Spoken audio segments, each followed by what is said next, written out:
Good morning, everybody, and welcome to Living Astrology with Janet. It's time to grab your cup of coffee. I got my angel wings on this morning. Grab your coffee or your tea, sit back and relax. Let's chat about what is happening up in the stars above for today. It is November 25th, the last Monday of the month, if you can believe that, which means we're falling headlong into the Christmas season at the end of the year as we know it in the Gregorian calendar. And yay, right? Time is flying so fast. So I hope you all had a wonderful weekend. Ours was upended somewhat, and that still was okay. It turned out to be a good weekend. I got a lot of stuff done, and I hope you all did as well, especially because the moon was in Virgo, and the moon in Virgo gives us plenty of opportunities to get some work done, to be productive, to organize, to plan, that type of thing. And then this morning, we wake up with the moon in the sign of Libra, turning our focus, as it were, toward relationships and toward beauty and harmonizing and balancing and equalizing, things like that. So this morning, we're not going to actually break down the moon very much, right? I just said all that I'm going to say about the moon because I really want to spend some time with Mercury retrograde. He turns retrograde this evening, Pacific time at 6:34 p.m. and starts his process of moving backwards, or so it appears from the position that we're sitting at on Earth. But it is giving us a more reflective and revitalizing time. And so I want to talk about all of that.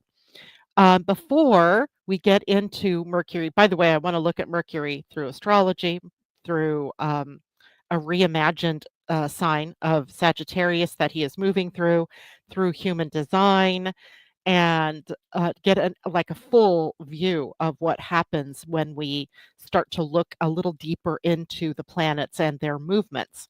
So that's going to be the main thrust of the show this morning. But I want to go back to something we were talking about on Friday.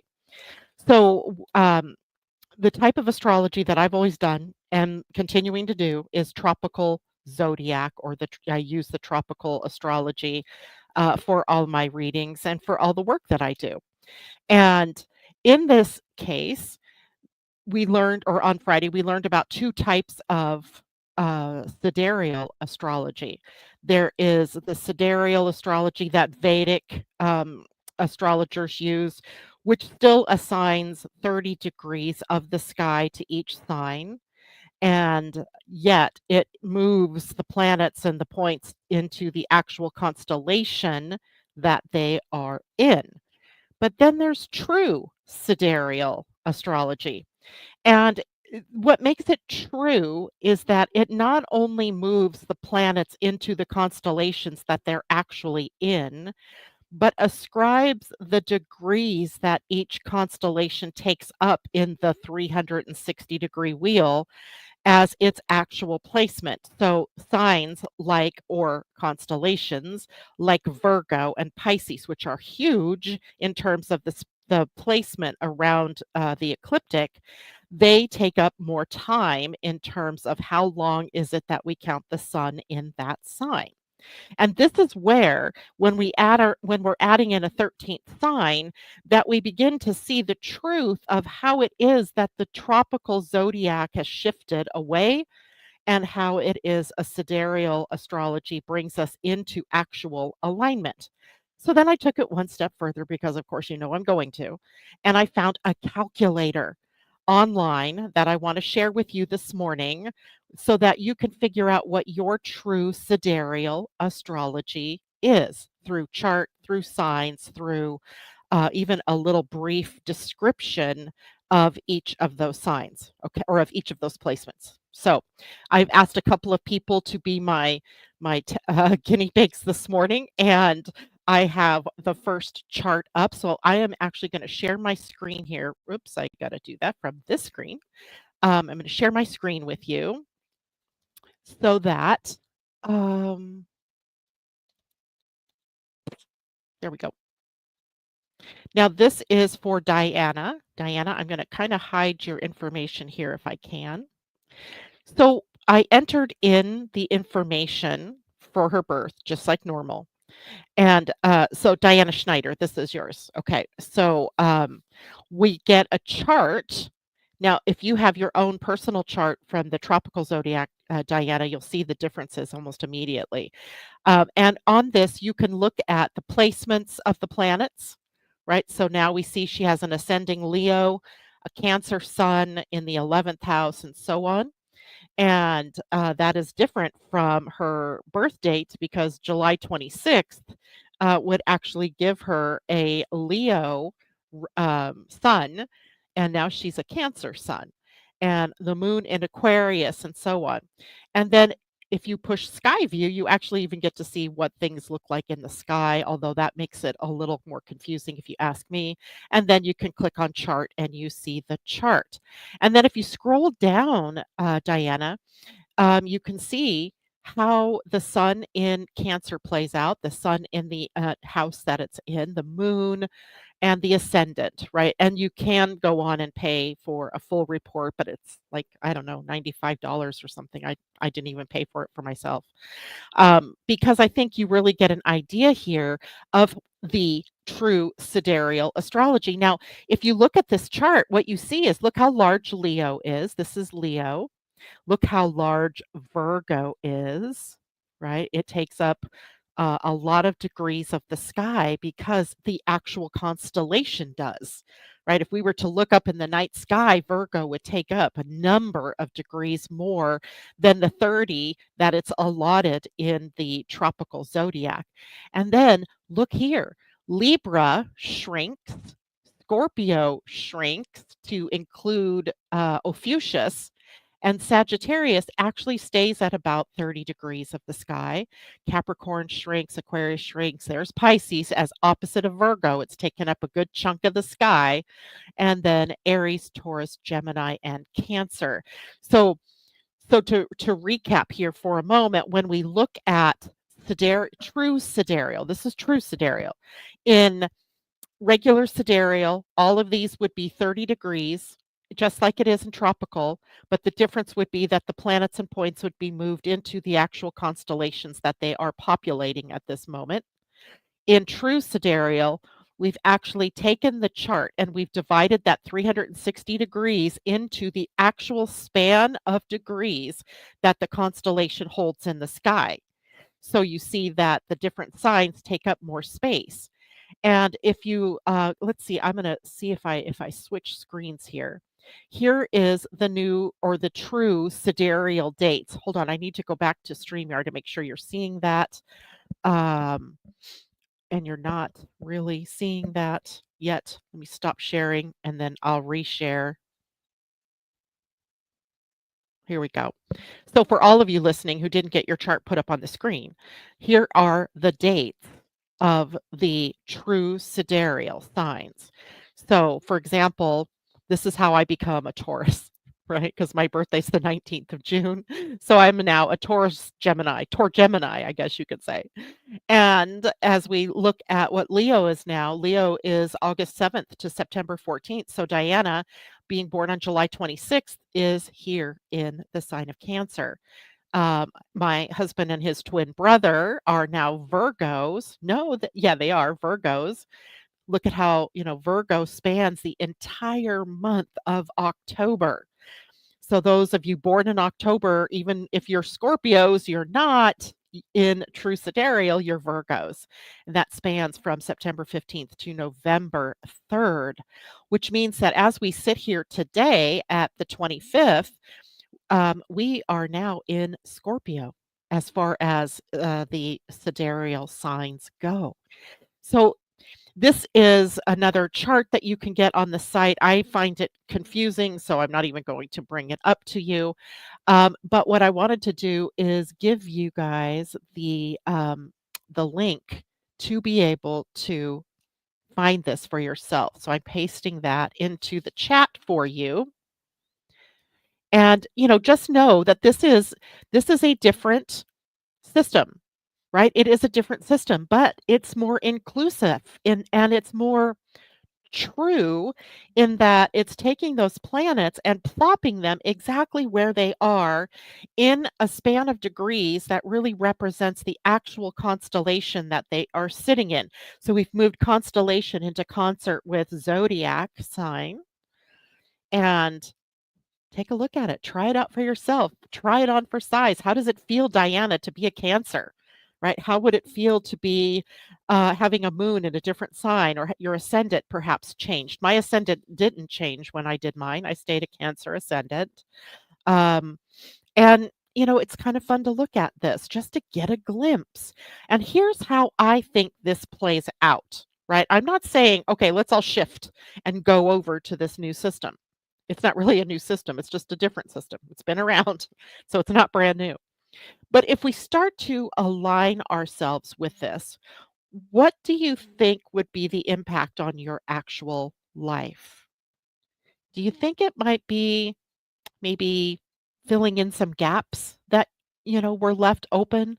Like, there are times when I look at myself as a Gemini and I'm like, yeah, no, right? I do like to talk and share and teach and all of that. That's very Gemini like.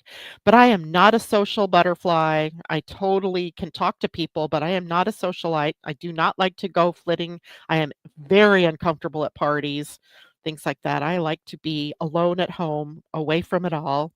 That's definitely not just it just doesn't fly as a true Gemini. So I was already thinking about how some other qualities of signs might play out for me. Okay. So I'm not saying again, drop everything you know about tropical zodiac, because that wouldn't be right. But it would seem like it would be good for us to sort of look at and entertain the idea of a changed pattern in the sky, right? One that's more true, that's more aligned. Okay. And then see how it fits. Try it on for size, right? Take a look at the different systems and how your charts would align. What it says about you, as Diana is saying here, she can relate to a Cancer sun. An Aquarius moon is something she would need to think on, right? Um, because it adds some maybe filler into your ideas and concepts of who you are that you might not have even entertained in your mind before. So let's do that. Okay. Let's just try it on for size. Now, oh, did it not share? There we go. Sorry about that. There's the link now for the site that I was just at, and you can try it on for yourself. All right. Okay. So let's say good morning to everybody showing up here this morning. I saw Diana first this morning. TD Hawk, good morning to you. Terry, hello to you. And Teddy. And I have Julie. And I see, of course, I have comments in there. Colleen, good morning to you. Diana S. said, productive weekend, wrote 25 pages in a latest story. Oh, that's awesome. And Teddy, that's all settings on your side, not my side. I have no control over the settings on your screens. Diana says, I like that Leo, Virgo, and Pisces are larger houses. That's, we'll also have to have a conversation at some time about the houses, because how does that play out? If you'll notice back in that chart, let me see if I can share my screen one more time here. The filling in um, of the hold on, sidereal. It was that one? No. Yeah, that one. I want you to take a look at where Ophiuchus lies here, right? It's in a house, and this system, they used probably Placidus as the house system. I would need to take a look at what it would look like in whole sign, and I haven't experimented with that yet. But if you'll notice, they squeezed Ophiuchus in here in, say, the fourth house, which begins in Scorpio and then takes up Ophiuchus and then takes up part of the sign of Sag. So now we have an included sign inside a house. So that changes fundamentally the way the chart works. I don't know that you could use whole sign because or whole house because there's not 13 houses. So again, I want to play with it a little bit. If you're someone who loves to do charts, they also have a software available for this type of calculation. But of course, you could just come here to the page and get some information, unless you're an astrologer and want to do more. All right, so good question there. And let's stop sharing. All right, good. And this is nature made, right? Not man made. Yeah, exactly right. This is how the sky would look. This is how an astronomer, to go into pure science, would look at the sky. An astronomer would say X number of degrees is Virgo, X number of degrees of the sky is Leo, etc. That's kind of we're taking it into the actuality of what is as above, so below, right? So when we're using that tenet and we say that right now, as above in the tropical system is not really what is below, and vice versa. So, yet the model works. I'm not saying the model doesn't work, and it works mainly because it is an old system, an ancient system. So the truths of the signs don't change. It's the timing more of those signs and their placement in your chart that changes. So it's for experimentation, for fun. I am not changing my whole system except when I talk about things like sidereal charts and Ophiuchus, things like that, where it makes more sense. Okay. So doing readings and so forth, I don't have plans to change that yet, but I'll be playing with it in the background to see what it does. All right.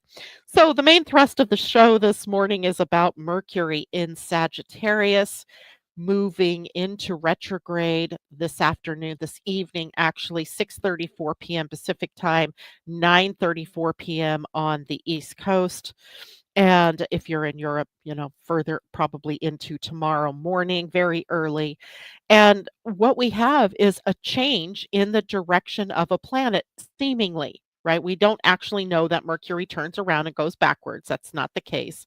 But it's a change between the placement that he is in and the faster speed that he moves at relative to the Earth. So, from our position here, he looks like he's moving backwards through the night sky. And if we dive into the qualities of Mercury and Sagittarius first, then we can transition into the reimagined Sagittarian energy. And then we can take a look at the retrograde Mercury in Sagittarius. And then I want to take a look at all the different gates in your human design, just so we can dial it in a little deeper. What is it that we're going to be in? What's going to be in our minds? What's going to be communicated? What are we thinking about? Those kinds of things. How are we thinking? All of that. So, Mercury in Sagittarius really comes down to expanding the mind. It is a sign of fire. So, it has passion and creative energy embedded in it, but it is also a sign that thinks and has a lot of ideas about beliefs and philosophies, things like that. So, we have a planet that is about the mind in a sign that likes to see the bigger picture, that likes to see things from a different perspective, that likes to explore and adventure into new ideas, new concepts, new ways of being, that type of thing. So, the key themes of Mercury in Sagittarius, which has been happening for us for a while, right? This isn't about retrograde yet. We're talking about it being in Sagittarius, is about big picture thinking. Mercury is now in Jupiter territory, Jupiter being the ruling planet for the sign of Sagittarius. So it is urging Mercury to look beyond the details and embrace a broader perspective. And there's kind of this hunger for philosophical inquiry at this time. We want to know more, especially about spirituality, especially about uncovering the truth. And whatever area of your life this is playing out is where it is that you're digging deeper, right? Where you're wanting to know more. And by the way, here is the chart for today. This is today's chart. But this is what the symbol for Sagittarius looks like.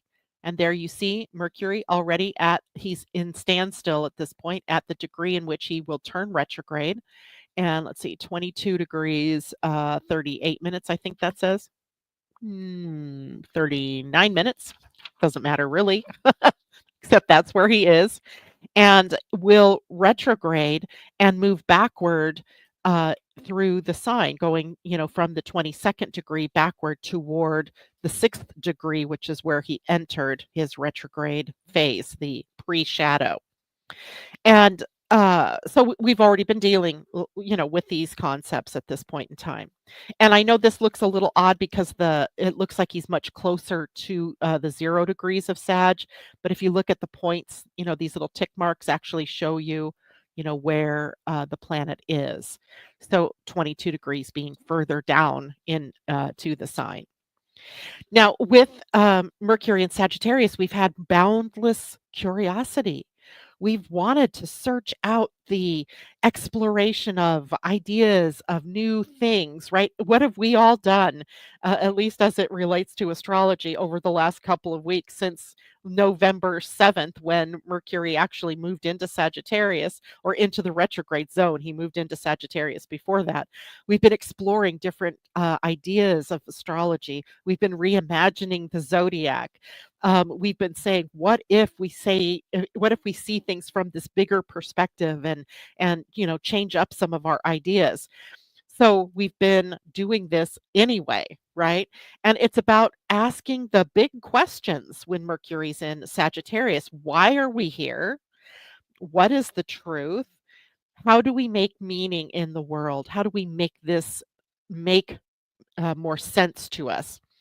And then we also have direct and honest communication. Sagittarius is known sort of as a blunt sign, right? Blunt in communication, meaning they come right out and say what they need to say. Sometimes that can be hurtful. Other times it can be just direct and honest, right? And it's known for that sort of unfiltered communication, which is, in human design, why we say things like, make sure you have permission to speak before you actually say things that might hurt people's feelings, right? But in Mercury here in Sagittarius does have a tendency to speak with clarity and speak with boldness, even if it does come off a little bit idealistic and straightforward, right? They're straight shooters and all of us have this ability at this point to just go straight to the heart of something. There's also the visionary qualities here. Mercury is already ferrying messages from above to the human, like from the divine to the human. And when you put him in a sign like Sagittarius, there are a lot of visionary concepts coming into play, like dreaming big, right? Optimistic. There's a lot of optimism that is available should we choose to accept the challenge of being optimistic. Because sometimes in a world that's gone crazy, optimism is a little hard to come by.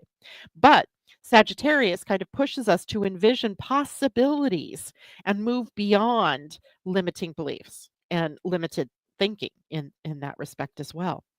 Now, there are some challenges, of course, with Mercury in Sagittarius. There always is, right? If we have the high, we also have the low. And while Mercury in Sagittarius can be expansive and growth oriented, it can often overlook the details, right? It's so focused out here in the big that it forgets the little details. And in pursuit of the big picture, we could skip over things that were really necessary to the understanding of something. In Sagittarius, we can become overly dogmatic and or overly attached to our version of the truth, not the truth, but our version of it, which is really all there ever is, isn't there? I mean, what is the truth except the way that we see it?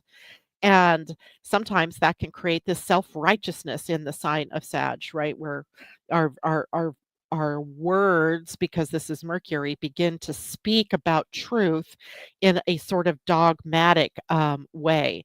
And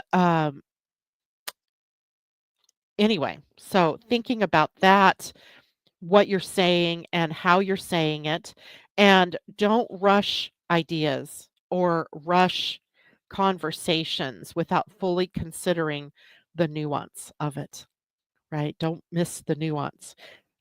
So that's the challenge. So that's the general idea of Mercury in the sign of Sagittarius. Now, if we sort of transition now into what does it look like when transiting Mercury turns retrograde and begins to move backwards in this sign. So remember, everything in retrograde turns the focus inward, right? It turns it into the potential or an invitation to reflect, to refine, to, in this case, in Sagittarius, to reflect on the themes of truth, of belief, and of communication that Sagittarius governs. So, if we have Mercury retrograde in Sagittarius, we're reevaluating the truth, our own truths, right? What do we believe? We're revisiting our beliefs. And Sagittarius rules your personal philosophy, your personal belief system. And it sort of acts as our moral compass. Now that's when it's coming from within you, right? Morality to me is an inside job, right? Ethics and things like that is an inside job. And it's a slippery slope when we allow morals to be dictated to us from outside of us.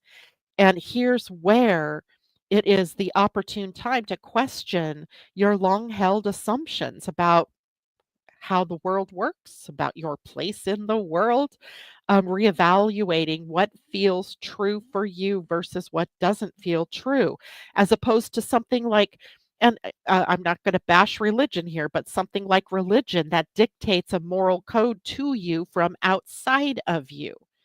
The invitation here is for us to look inside and have a moral code that is true for you, that isn't something that is, or someone or some group throwing shade at you for delivering a belief system that's different, right? Or for having a different moral code. And that's a big deal in the whole of the world at this moment. But also then taking a look at your own self, are you allowing those dictates to rule what you believe or to rule your actions? Now, we also get an opportunity with retrograde to rethink the big picture. It is really inviting us to reflect on what is our vision for the future, our own place in the world in the future. And does that align with our inner truth, right? Does it align with your authentic self? So identify within your own vision of what it is that you see for your future, the important details that you need to fill in, or where you have chased ideals that aren't your own and or that no longer resonate, right? There's this whole feeling here of reevaluating our belief systems. Sagittarius's blunt energy combined with Mercury retrograde's mischief might create misunderstandings and or challenges in expressing your ideas. So it's time to slow down what you're communicating to ensure that you have clarity in communications. So in other words, don't type off this huge email and then just hit send without rereading it. You gotta reread it. Make sure that it doesn't say something you didn't mean it to say, or that it comes off in a way that would hurt someone's feelings. You could be true and you can be honest and you could be direct. But again, if you don't have someone's permission to do that, it is not a good thing to be doing that. Write it in your journal if it's something that you feel has to be said but isn't expressly given you permission to say to them. And of course, retrogrades give us a time to revisit the past. This happens frequently in a Mercury retrograde, especially where people from our past show back up in our lives. We find lost letters, or we find books or things that we put away somewhere that we forgot about. And it gives us the opportunity to relearn, re explore old philosophies, travel, experiences, things that we've done in the past that, help us in our spiritual practices or help us determine what our next steps might want to be, or to gauge what our authentic belief system should be. So, practical guidance for Mercury in retrograde. As always, I always call it the rereads, right? So, reread, reevaluate, reinvestigate, all any word really that has a thought about doing it over again. Put a re in front of it, and ask yourself, some questions before you spout truths that maybe aren't true, that they're more opinions than they are truths, or you say or do things that might hurt people's feelings. Ask yourself, even, what do I truly believe? Right? This is a great question for this period of time. What beliefs or visions no longer feel aligned? What doesn't fit me anymore? Sagittarius direction or directness, excuse me, can sometimes need to slow down during Mercury retrograde because it can lead to misunderstandings if you just speak without thinking. So take time to ensure that your words are clear and intentional without trying to be hurtful. Reconnect with past wisdom. Yes, it's an excellent time to revisit books and teachings and classes or courses that you've taken before, and what kind of philosophies inspired you at other times in your life, because maybe now they can offer fresh insights for you, right? Something new that you can see in the context of something that you've studied before. um, Plan, but don't rush. So Mercury retrograde is infamous for causing delays, right? We know that travel gets messed up. We know that, emails get lost, contracts don't get signed on time. It was funny because my daughter's in the process of selling a house. It's already sold, excuse me, presumably, and the closing date was set for November 27th. And then in the shadow of Mercury retrograde, a huge windstorm knocks a tree down onto the house, which causes her to have to remove the tree, fix the house, and it sets the date for the closing back by about a week. So, right, plans. You have to be aware that in the shadow period before, in the retrograde, and even in the retro shade afterwards, that the best made plans sometimes just fall apart, right? You just have to be ready.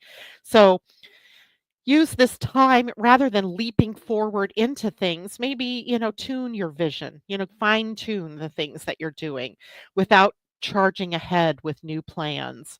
Take your time. All right. Questions. Let's see how everybody's doing. Good morning, Pauline. Um, TD Hawk, sorry, off topic, but curious. What does RX mean? RX means retrograde, right? We just shorthand it as RX. And thank you for that question because other people might be thinking the same thing. Good morning, Debbie Tibbetts Tumiel. She says she can't listen now, but popping in to wish everybody a happy Thanksgiving. That's very nice, Debbie. Happy Thanksgiving to you too. Let's see. Christine, good morning to you. And uh, Kiki, I think it's Kiki. Good morning to you as well. Thank you for joining us. I don't see any other questions that I have to answer. Amy D, did I say good morning to you? If not, good morning to you. Julie, I think I did say good morning, but thank you for joining us this morning. Now, last week, I think it was, yeah, it must have been last week because that's when the sun moved into Sagittarius. We did a sort of quick rundown on what a reimagined Sagittarius would look like to bring more masculine feminine balance to the sign. And now I want to take a look at that and how, like in real life, in this moment, how can we up level or elevate our thinking to bring some balance to the sign of Sagittarius? Perfect time, right? While we have a Mercury retrograde, let's see if we can't, shift the focus of Sagittarius somewhat to be more inclusive. And that might be that we need to include themes like receptivity, like wisdom, like collaboration alongside of Sagittarius's fiery expression. So let's take a look if we reimagined a Mercury retrograde in Sagittarius, what would it look like? So, first thing that comes to mind is that we might seek truth through inner reflection, which is a distinctly feminine energy. So Sagittarius traditionally emphasizes external exploration. We're looking outside, right? If you think of the centaur, the picture of Sagittarius, the arrow is pointed out. It's pointed out at the galactic center, which means we're looking for the heart of a truth. We're looking for the bigger truth, right? We're wanting to see the bigger picture. But if we balance that with the divine feminine, then we also need to balance external exploration with the inner reflection and inner exploration, right? Sagittarius then invites us to explore the inner landscape of our beliefs and where truth is felt and embodied rather than just only intellectually understood, right? Can you see how that feels more holistic? It feels more balanced. Yes, we're still going to explore. We're still going to be outwardly focused somewhat, right? But we're also going to take that in and we're going to see if that feels true to us in an embodied sort of way. And Mercury retrograde can amplify that inner journey because Mercury in retrograde is already turning it inward, right? And what truths reside within me that I've overlooked might be a question that you want to ask. Am I allowing my intuition to guide my quest for meaning? Or am I taking all my meaning from what I see in the outer world? Right? If you're doing that, then you've leaned too far into the masculine side and not enough into the feminine side. Now, Sagittarius is also a sign that is known for its connection to nature. So, the connection to the natural world comes naturally here to us in the form of feminine grounding energy. So, the grounded feminine nature. And Sagittarius is tied to freedom and adventure, often expressed then through those outward pursuits. Feminine energy would remind us to anchor this desire in connection with nature's rhythms and cycles, right? In a natural sort of way. So during the retrograde, reflect on how it is that you are honoring or not honoring timing in your life's adventures, right? Are you pushing against timing? Are you trying to make things happen, pushing the river, so to speak? And how can you harmonize your goals with the natural world around you? Remember, we're moving through cycles of time that include seasons that are naturally moving inward if it's a retrograde, right? So it naturally moves us to consider on the inner planes. But a sign like Sagittarius that gives us such a full bodied masculine feel, we need to actually entertain the idea, work at it even to bring that inner idea of timing and cycles and natural rhythms into play. So activities like walking in nature or journaling outdoors, right? Typically I would sit at my desk and journal. Maybe I need to go outdoors. Of course, it's kind of rainy today. I wouldn't do it today. Or creating rituals around the seasons can help you ground the retrograde energy in, right? We're on the downslide now toward winter, right? The shortest days of the year if you're in the northern hemisphere. And what can that say? How does that speak to you in terms of your natural cycles and so forth? Another opportunity could be about rebalancing beliefs and systems where we integrate both the feminine idea of collaboration and the masculine idea of leadership that pushes outward. And Sagittarius, remember, can sometimes lean into that dogmatic thinking. It gets self-righteous, right? It believes in its it so believes in its fault philosophies or in its ideas and ideals that it gets blinded to all else that is out there, perhaps. And they focus on this one truth in sort of a linear vision, right? They take that straight line, which is kind of the masculine shadow, right? That's a masculine shadow energy. Well, if we can blend that with the feminine energy, it invites us to be more inclusive. It invites us to be more fluid, being able to move and flow through different ideas and ideals, embracing multiple truths rather than only believing it can come from one truth, or that wisdom comes from collaboration rather than dominance, right? Mercury retrograde here encourages us to revisit beliefs that feel rigid or that feel outdated. So, where have you clung too tightly to your perspective and not been open minded enough to see other perspectives? And then, how can you integrate other viewpoints to expand your own understanding? It doesn't mean you have to change your belief. It just says, okay, I'm going to be expansive. I'm going to see what it looks like if I embrace a bigger way of looking at things. And the feminine energy combined with Sagittarius, masculine energy, could be about storytelling. I was really tempted to write a story this morning, but I ran out of time. So, how about storytelling as a healing tool here? Sagittarius is actually the storyteller of the zodiac, but its masculine energy often focuses on conveying knowledge as a teacher or knowledge like a preacher would, right? Preaching. If we could balance that masculine energy with the feminine, storytelling becomes collaborative and maybe a healing practice where sharing experiences creates connection and a deeper understanding of ourselves and others. And Mercury retrograde in Sagittarius then could ask, am I listening to stories around me as much as I tell my own? Am I being more inclusive in the stories? And how can my voice create harmony and healing rather than division? We have enough division going on, right? We don't need more of that. We need more of everybody coming together. What about the quest for knowledge? So, Sagittarius traditionally represents the active pursuit of knowledge, and often through questioning, through debating, through exploring external sources. So, looking outside of ourselves, going to the library, if you will, running those Google searches, if you will. The feminine energy reminds us that receptivity, allowing wisdom to come to us rather than chasing after it, is equally valuable. And also, equally valuable is the recognition that you are a storehouse for wisdom, right? Deep within you is wisdom, right? There is a wise being within you. And it's okay, right?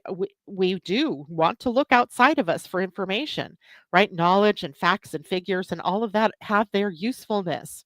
But if you are exclusively in that, then you're missing out on the whole idea of what being open to new ideas would be about, right? About pausing to sort of let insights emerge from within you, connections, right? Lines of connection between what your beliefs are and what others' beliefs are, of what your ideas and ideals are versus other people's, right? Ask yourself this question. Am I open to receiving wisdom from unexpected places? Right? The feminine is open here to receiving. It is a receptive energy. And during Mercury retrograde, it is an enhanced time for us to create space for dreams and dreaming, for meditations and meditating, for for synchronicities and watching in, what is her name? Colette Baron Reed, she calls them cledons. And these are omens and signs that often are appearing to us from the outer world, and they guide our understanding of what our next steps are, right? Quinkydinks. Those are the things, right? So being open to that, which that comes from a quieted mind, not one that's chasing information outside, but is recognizing that I need both. I need the outer world and I need the inner world. What about embracing your intuition alongside the logic that's sort of inherent in Sagittarius energy? Feminine wisdom embraces an inner knowing, and Sagittarius masculine energy really thrives on logic and philosophy and science and that type of thing. But the feminine offers the power of intuitive knowing, right? We can marry them. And during Mercury retrograde, then reflect on whether you are balancing your intellect with your instincts, right? Intellect and your intuition. And how can you honor both your logical mind and your intuitive mind or your intuitive feelings And as you revisit these different beliefs and these different ideas that you have. So, a practical tip for that might be to embrace this idea of journaling, you know, not cutting yourself off in the process of whatever ideas are coming up or whatever your intuition is leading you to write down as your truth. Don't cut yourself short. Just stay open. And if logic doesn't automatically come to the forefront, let it be. Right? You don't have not everything has to be logical, right? So allow yourself to just be whimsical. Allow yourself to be intuitive. Be guided by something besides just facts and figures and knowledge. All right. So, how do we integrate the masculine and the feminine? Because this is more where a sacred balance comes in, and especially as it relates to exploration. So, the masculine urge is to seek and conquer the world's mysteries. And the feminine reminds us that those have to be done in a sacred balance, exploring not just the world outside, but also the world inside, inner exploration and outer exploration, and seeking meaning in stillness as much as in motion, right? Motion, masculine, stillness, feminine. If we balance the both, then we spend equal time in quiet, in solitude, maybe, or in just stillness, not moving, and the other half of that time in motion, doing things. Now, Mercury kind of invites this balance by asking us, how can we bring harmony between the drive for this external achievement and my need for internal alignment? Right. And with a Mercury retrograde, we may be really kind of torn between leaping out there and bringing something new out there to the world, yet the timing is such that we need to slow that down and take our time and wait perhaps until the retrograde is over so that you have more clarity about things like timing of bringing a new project to birth, or changing directions, things like that. So reflect on how these qualities will impact you. Where are you out of balance with the masculine and the feminine energies? Um, maybe ask yourself things like, what inner truths are you ready to discover during this Mercury retrograde? Or is it rediscover during this retrograde? Practice feminine storytelling, um, reflecting, using your own personal story as a model for how to tell a story, and balance that masculine and feminine energy. Perhaps there, if you are so inclined, to create a ritual that is designed to balance, that includes quiet meditation or reflection, but maybe also with some actions, that you can do that are of a masculine sort. So, literally, by embracing that balanced Sagittarius energy, during the Mercury retrograde, we move from dogmatic truths to inclusive wisdom. And we move from external exploration to inner grounding. And we move from rigid striving to harmonious alignment. So, this idea of reimagining Sagittarius energy, this archetype, offers us a sort of beautiful lens for us to view ourselves in the backdrop of life, right? A different way for us to embrace all of these different energies. I hope that makes sense to everybody, right? I love this idea of exploring how do we bring these things in balance. But I also don't want you to think of this as an emasculation of that Sagittarius energy, because that's not it. It is a balancing of it, right? We want to balance it. How do we balance it? We would do the same if we were looking at Scorpio energy, or Scorpia now, as I've named her, and the reason that we reimagined her as feminine was so that we had something to sink our teeth in, to say, yes, that's the divine feminine in action in that sign. But we also need to balance that with the masculine, right? We just didn't get that far that day when we were talking about this. So That's the theme, and I'm going to strive my hardest to bring these things into balance when we are chatting about the different signs and the different planets in the signs and how they play out. And again, as I've said before, this will be it's a reimagining. Such a great Mercury retrograde and Sagittarius word of these things, and that takes time. And sometimes we'll change and we'll go, "Oh yeah, we should include this," or "No, that's probably not true," and that kind of thing, right? All right. Now, today I wanted to take a look at Mercury retrograde through the lens of human design. We have about 10 minutes to do this, so I'm going to move quickly through it. Mercury goes retrograde today at the gate 11. And I think what I'm going to do, hold on, let me bring up body graph chart because then you guys can follow along with me as I add this information to what we're talking about.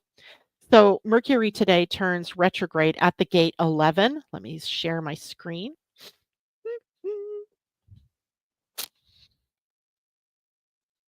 All right. So you guys should be seeing my screen at this point in time.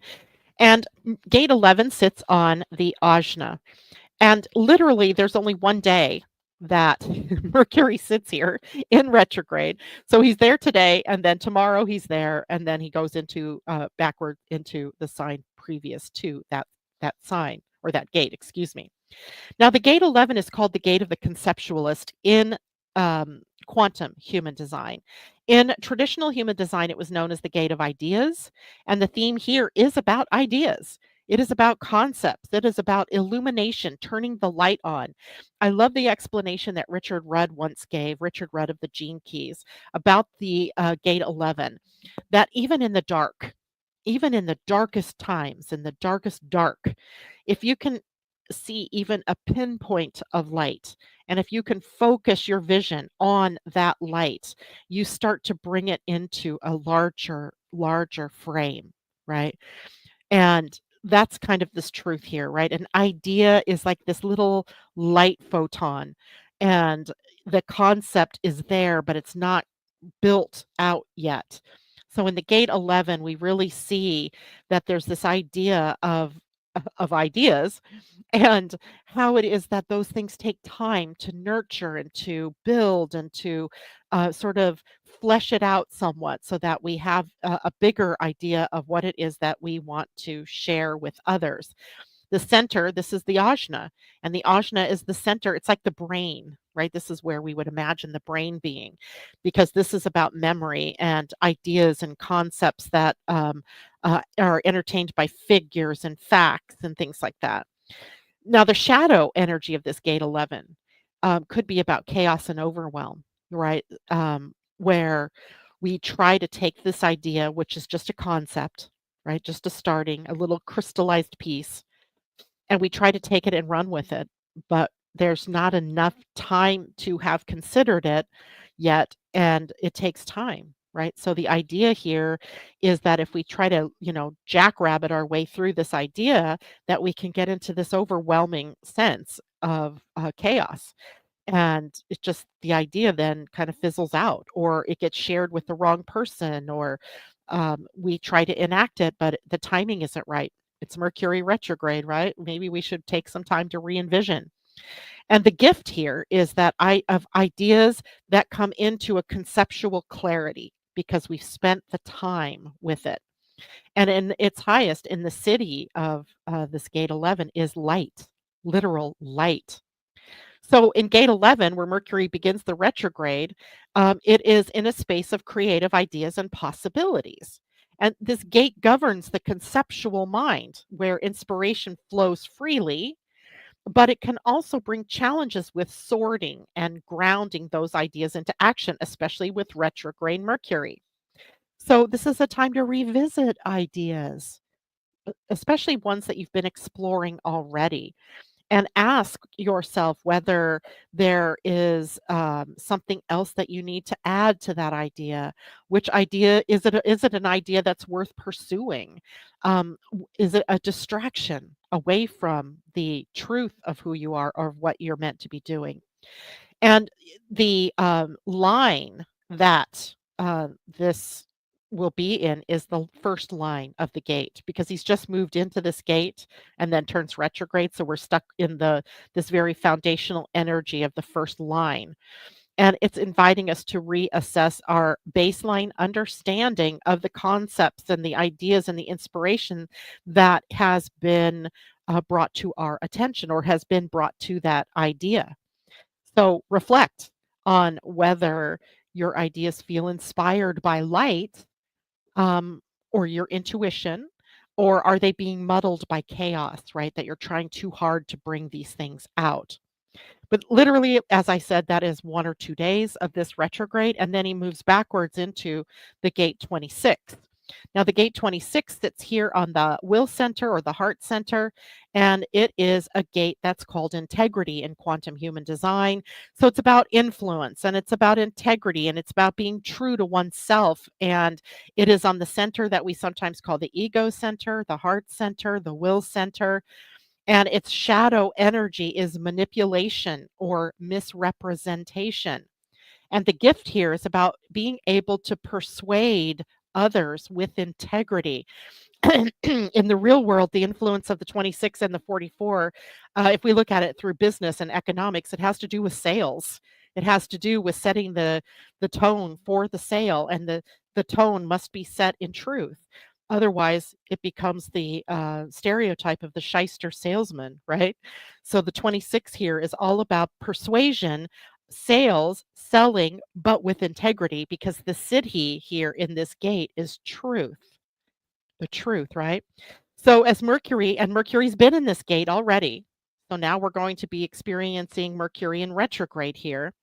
And it shifts our focus to honesty, and honesty in alignment with our plans, with our words, with our deeds, actions, right? This gate really governs how we communicate to influence others, often, through persuasion or through storytelling. So during the retrograde now, reflect on how you use your voice or how you use your influence. Do you use it as a positive, or are you being authentic in how you communicate? Are you honoring your authenticity and your integrity when you're sharing something with others? So this gate invites us to to revisit situations where our words and actions may have lacked alignment with our heart's truth, and gives us an opportunity to restore integrity, right? To be more aligned with our truth. So beware of falling into the shadow of manipulation, others trying to control outcomes for you, or you trying to manipulate outcomes. Or manipulate other people's perceptions, right? Manipulation never okay in this gate. It's out of integrity. All right. Now, the next gate that he retrogrades to is here on the sacral. It is the gate 5, known as the gate of rhythm and natural timing. And it is on the sacral center, so it guides our actions, right? Our doing, our being. And the shadow in the gate 5 is impatience. Interesting, right? The gift here would be trusting in the natural flow of timing, right? The natural rhythm of life. And the siddhi here in this particular gate would be timelessness, right? When we're outside of the constraints of time, everything is happening in its natural flow and it's happening in its natural rhythm. So in gate 5, the retrograde of Mercury here invites us to review our relationship with timing, with patience, and with routines. Because this gate governs the natural flow and rhythm of life, um, we're being invited to trust more fully the cycles instead of forcing outcomes, right? We're allowing things to be revealed. So during the retrograde at this gate, reflect on where you've been trying to control timing or to push for outcomes that aren't yet ready to unfold. Revisit your daily routines and your daily rhythms. Are there habits that you're engaged in that are helping, or are they not helping you, right? Where can you create more consistency and alignment with the routines and habits that do support you, right? So this transit of the gate 5 of Mercury here will really be about surrendering to the divine timing of events and understanding that impatience only creates resistance, right? It makes things harder. So just relax and sit back and allow things to unfold in natural timing. And then another gate on the sacral will be the last gate of the retrograde, and that's gate 9, which is called convergence in quantum human design. Its theme is really about attention to detail and having the energy of focus, right? And right now, there is with Mercury and Sagittarius and with Jupiter and Gemini a real like possibility of scattering our focus and scattering our energies. So the shadow here could be about distraction and about frustration, being frustrated in not being able to focus our attention.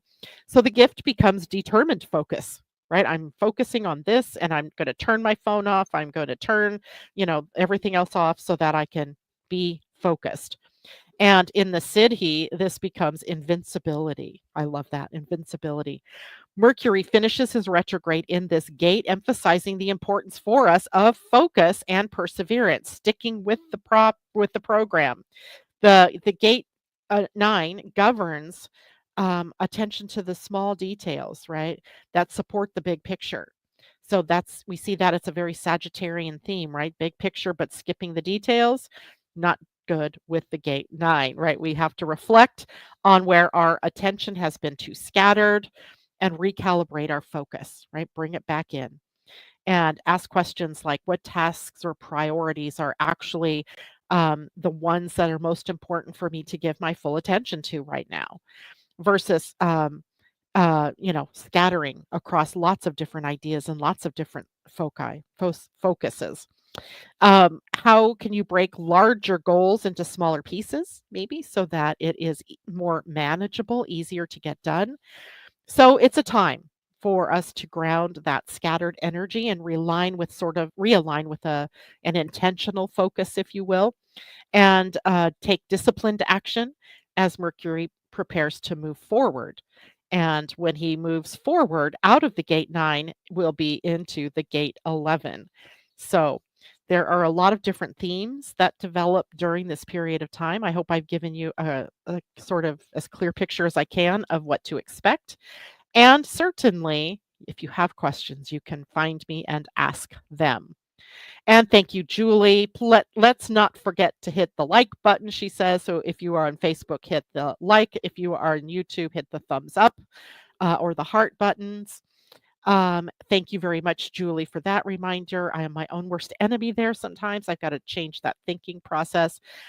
Chester's mom, I'm a double Gemini, Sag rising. Yes, difficult concept for you. And often, right, with Mercury retrograde, you get an opportunity to really see the damage maybe that's been done by too focused or too scattered of thinking.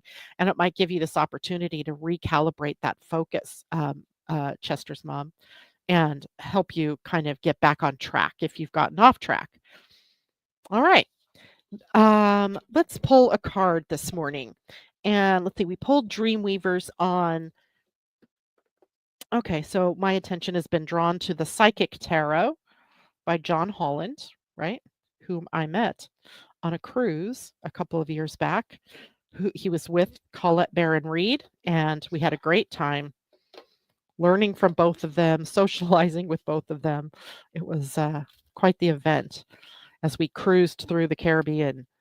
And let's see what card. I feel like this is the one. Firm Foundation, card number 4. And in this deck, the colors have something to do with where it comes from. Let's see, I got to remember this. Red, I think it is physical. So the physical border is, or the physical red border is, or the red border is the physical world. And Firm Foundation, page 79. Let's see what this means. I haven't used this deck very often, and I really should. It's a very interesting deck. This card denotes that you have already or are currently working toward establishing a solid foundation in the material world. Using good judgment and heeding lessons from the past concerning financial matters will assist you in laying a firm groundwork. By doing so, security will have a better chance of building in the future. The material power that's now around you can either be an advantage or a disadvantage, depending on how you respond to it. Don't let your current position determine who you are. Remember to give back and prime the pump of prosperity, for true spiritual and material wealth is as much about giving as receiving. Seek proper investment advice and realize that you don't have to hold on to your possessions too tightly. Just be flexible and allow things to continue to flow. Kind of off topic, but okay. Maybe we need to consider this. Firm foundation and leading to flow and abundance, which we could all use, right? All right. Wednesday this week is the look ahead at December with Tam, and she and I will get together 8 o'clock, same time here on Wednesday morning. And then that's good because I don't think I will be here Friday morning. That is the day after Thanksgiving for us here in the US. Haven't determined exactly what I will be doing, but for sure you get me twice this week anyway with Wednesday looking ahead at December. All right, everybody. Thank you so much for joining me this morning. Take care. Have a great day.